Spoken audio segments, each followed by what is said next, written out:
my name is John, and today we'll be reading The Islamic State and the Limitations of Cruelty. Barbarians are no match for free peoples provoked into fighting back.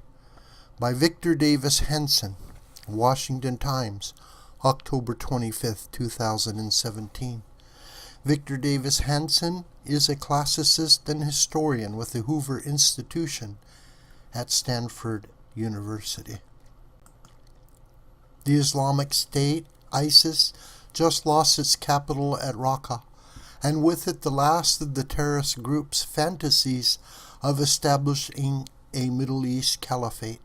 In recent years, ISIS has horrified global audiences with video clips of unspeakable atrocities.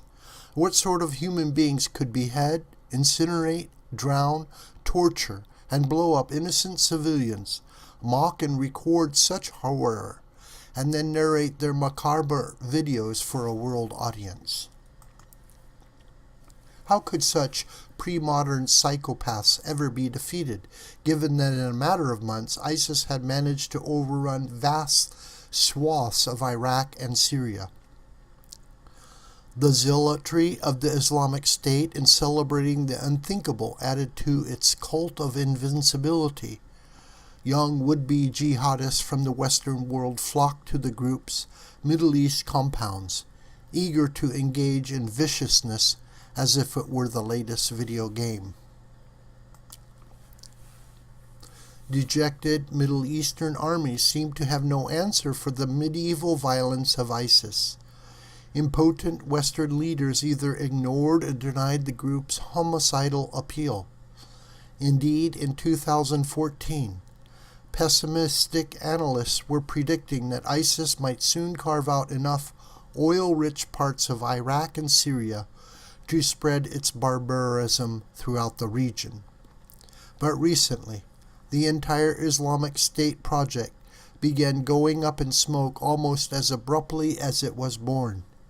It turned out that squadrons of American bombers were not impressed by ISIS threats, and bombed to smithereens its command centers and headquarters.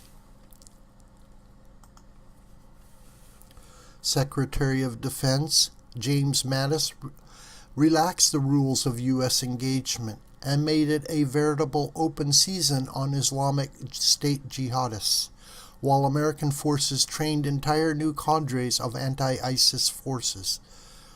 Specialized drones and GPS-guided Western munitions made it almost impossible for ISIS leaders to escape constant attack. Their past horrors had earned Islamic State jihadists only ill will. Tens of thousands of Iraqi and Syrian victims volunteered to fight ISIS with a ferocity that they had rarely exhibited in the past. The net result is now mass ISIS surrenders. Half-starved jihadists in rags and in tears begged their captors for forgiveness and not to show them the same savagery that had so often had fueled ISIS slaughtering. The fate of ISIS reminds us that throughout history, those who posed as superhuman savages, without any limitations to their cruelty, were often bullies who could not stand up to the determined payback of their finally aroused and outraged victims. After September 11th, Al-Qaeda leader Osama bin Laden frightened Westerners with his tough talk about the strong horse of radical Islam, for whose brutality and cruelty a supposedly weak and decadent West had no antidote. But after years of the U.S. and its allies whittling away Al-Qaeda from Afghanistan to Iraq and bombing its ringleaders wherever they appeared, bin Laden was killed in a dingy Pakistan compound. In the early 1940s, the most feared killers in the world were Nazi kingpin Heinrich Himmler's SS elite.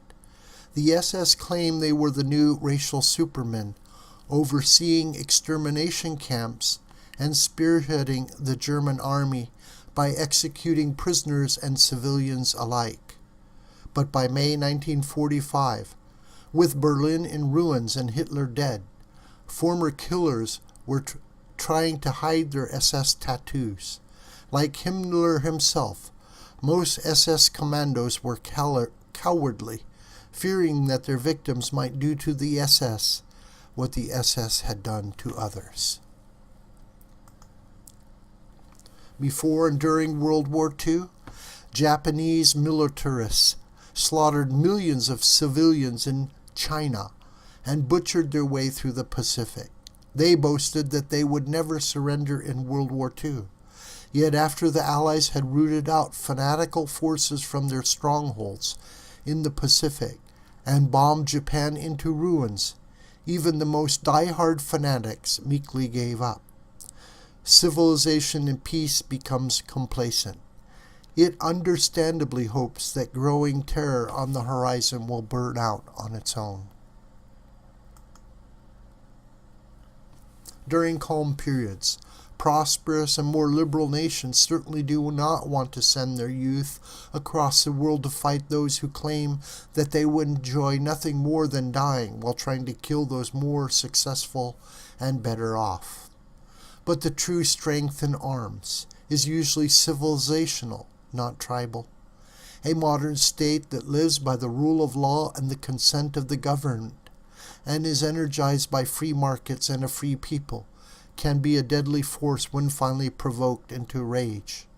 The same is true of innocent victims initially overwhelmed by tribal killers like those of the SS, Al-Qaeda, or the Islamic State. ISIS may have been able to invent ever more macabre ways of dismembering innocent victims, but it could not make a fighter plane or win the lasting allegiance and loyalty of the majority of Iraqis and Syrians. And so, like soulless killing machines of the past, ISIS is now finally being killed off. This video is a production of the School of the White Crane. My name is John Brooker, and you could reach me through commentary on this video or through my Gmail listed here. Please share this video with family and friends and on social media. May God richly bless you.